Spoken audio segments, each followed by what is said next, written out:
கண்டிப்பா வேட்பாளருக்கு தொகுதி சார்ந்த பிரச்சனைகள்லாம் தெரியுங்க மேடம். அவங்க வந்து இதுக்கு முக்கியம் குடுக்கணுமா அப்படின்னு. இப்ப ஃபார் எக்ஸாம்பிள் அ ஆத்துக்கு இந்த பக்கத்துல இருந்து அந்த பக்கத்துக்கு பாலம் வேணும். எங்களுக்கு இந்த வாட்டர் டேங்க் வேணும். பஸ் விடணும். இது மாரி அன்றாட வாழ்க்கையில மக்களுக்கு கண்ணுக்கு தெரியிற மாரி இருக்கிற பிரச்சனைகள வந்து முன்னிலைப்படுத்தி பேசிருவாங்க. இல்ல நம்ப ஊர்ல வந்து 30 வருஷமா இந்த குப்பை கிடங்கு இங்க இருக்கு. இதனால நிலத்தடி நீர் கெட்டு போயிருக்கு. அதனால உங்களுக்கு விவசாயம் பாதிச்சிருக்கு. அதனால இந்த தோல் நோய் வருது.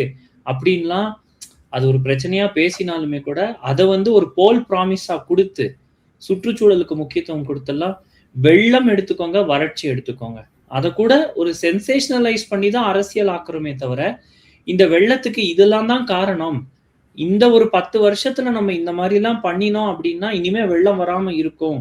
ஏன்னா, பருவநிலை மாற்றம், காலநிலை மாற்றத்துல நெறைய சேஞ்சஸ் இருக்கு.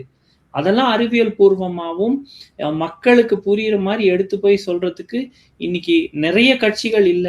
1, 2 கட்சிகள் அவங்க பலத்துல பேசுறாங்களே தவிர, இது வந்து ஒரு ஹாட் டாபிக்கா, இது வந்து பிரதான டாபிக்கா பேசப்படணும்ங்கிறது தான் எங்களுடைய எண்ணம்.